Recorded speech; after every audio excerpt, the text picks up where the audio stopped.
Welcome back to Logic Basics. In the last episode, we talked about all is not matter because thinking can't be reduced to the motion of atoms in the brain. But now we have to talk about what is the connection between the mind or the soul and the brain. So we're going to go back to the handout and we're going to talk about this next premise. If all is not matter, then something non-material exists. And the non-material is called spirit or soul or consciousness or mind. All right. Now, what is an argument that this reality is there? I mean, that there is such a thing as the mind that is non-physical. So again, we have a major premise, a minor premise, and a conclusion to the argument. And we'll go over each. We'll explain the minor premise and the reasons for the minor premise. But we're going to start with what's called the problem of perception. And the problem of perception is the problem for a material monist in explaining how the brain, which is physical, perceives something outside the brain, which is also physical. What is this process of perception like? Now, the material monist would say, I immediately know what is before me. Let's say a table, because I have a table in front of me. I immediately know this table before me because I experience it immediately. So experience is how we know things for the material monist. And we're going to say, is that true? Is it true that we immediately experience the external world? And we're going to say, no, that's not true. That's not how it happens. We experience the external world through a process of mediation. It is mediated to us in a process. That's why we said reason is used to interpret all of our experiences. So the material monist is really saying that we know this table immediately because we immediately perceive it. And we're going to say, no, but there is something there to that immediate perception, or the most immediate. So the major premise says the most immediately known is the most certainly known. What we know immediately cannot be doubted. Now, the table is not the thing we know immediately, so I have to give you reasons for that. But the material monist and the non-material monist would agree on this. The most immediately known is the most certainly known. The minor premise says that the self, not matter, not the table, the self is the most immediately known. Now that may be controversial. Wait a minute. If I had a self, if I had a soul or a mind, wouldn't I know it? And it seems like I don't know it. So it's something we take for granted. And we'll have to see it's through this process of analyzing perception that we get to the self. All right, so the most immediately known is the most certainly known. The self is the most immediately known conclusion. Therefore, the self is the most certainly known. But wait a minute. Can't I doubt myself? Let's see. Can you doubt yourself? What are you doing when you doubt yourself?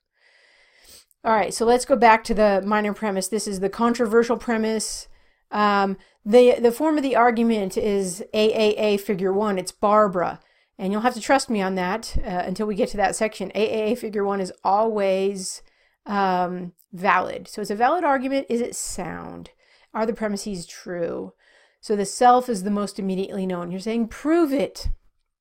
That's what we're going to do now. So the problem of perception is this. What we perceive with our senses is not the most immediate. Consider the table that's in front of me or in front of you. Look at that table in front of you. Now, where I am, I have light waves. I have lots of light coming into this room. Light waves are interacting with the surface of this table and interacting with my optic nerve so I can see the table. If we were to turn off all the lights and make it pitch black, I mean no light source at all, I could not see the table. So already we see that there's something more immediate than the surface of the table that I see, and that is the light waves that allow for me to see the table. So the light waves that interact with the surface of the table are more immediate than the table. Light waves are not seen, and they are not in the shape of the table. So there's not a table in the light waves going to my eye. That would be silly, right? I don't see the light waves, but they're that by which I see. So think about that. Light waves are more immediate than the surface of the table. So already we have something more immediate than the table. And these light waves interact with the optic nerve and they send signals through my brain. So here's where the brain is. The light waves interact with the optic nerve and are the cause of the neural impulses in the brain. And neural impulses are not seen. They're not in the shape of a table. There's not going to be a little table floating around in your brain. And neural impulses are the last brain activity. This is what's happening in your brain, neural impulses. And notice the brain is physical. It has size, and the physical stuff of the brain is not conscious. So where is this consciousness? It's not in the brain. And where is this table that you perceive? It also is not in the brain. So again, we have the table, the light waves that are more immediate than the table, the neural impulses in the brain, and we still haven't gotten to that table that we perceive. So we have to go beyond what is physical now to what is non-physical. And that non-physical is the mental image of the table. So we have a mental image of the table, and this mental image is more immediate than the table that we see. It is more immediate than the light waves. It is more immediate than the neural impulses. It is shaped like a table, but the mental image has no size. Whereas the neural impulses in the brain have size, the mental image has no size. And the other problem with the mental image is it is not self-aware. So close your eyes and imagine the table. Where is that table that you're imagining? It's not in your brain. It must be in your mind. So here's the last in this series in the process of perception. So the mental image is more immediate, but the perceiver of the mental image is even more immediate than the mental image. It is self-aware, and this perceiver of the mental image is the I. When I say I see the table, so this is the I that does the seeing when I say I see the table. And the self is the most immediate in the process of perception. So we can go from perception to the self. And oftentimes the material monist stops at the brain. And that's why they get into these problems of consciousness, because how can you get a mental image from something that is physical, like atoms in the brain? And David Hume went to the mental image, but stopped there. He said, when I look inside, all I see are a bundle of mental images. But he's not going all the way, because he's not saying, what is the I that's seeing the mental image? So he verbally negates the self, but he, in reality, is affirming the self when he says, when I look inside, all I see. What is this I? This is the self. The self is aware of the mental images.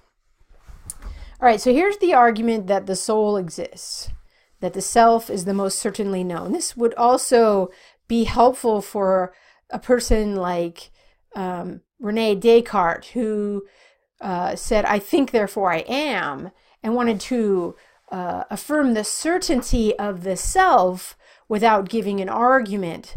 So here's an argument that supports the self, but it isn't self-evident. It is through a process that we get to the self. So it's not a self-evident truth. It's a logically evident truth because we have an argument. All right, so I would encourage you to assess the premises of this argument to see if they are true. Right? The most immediately known is the most certainly known.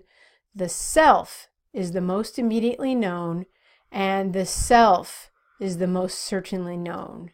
I think at this point you can see why someone might say, well, I don't know if I have a self, because they're not consciously aware of the process of perception and the consciousness behind the perception. So now you can ask yourself, do I have a self? What am I that I'm asking this question? Do I have a self? And you don't have to get stuck on just visual perception. I would encourage you to go somewhere, sit down, and think about all of the sensations that are coming in. Right now I'm seeing things, I'm hearing things like a snoring dog. I have coffee that I can taste and smell.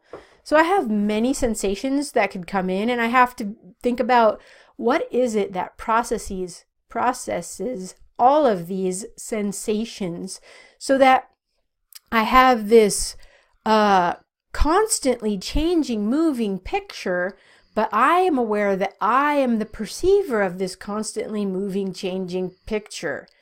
So here's an argument.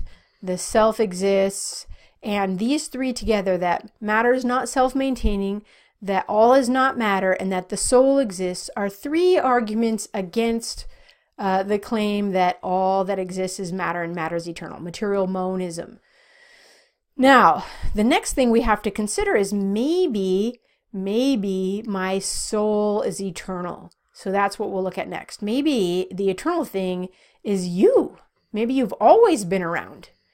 This is a view that's consistent with reincarnation, in the body again. So that will be the thing we consider next.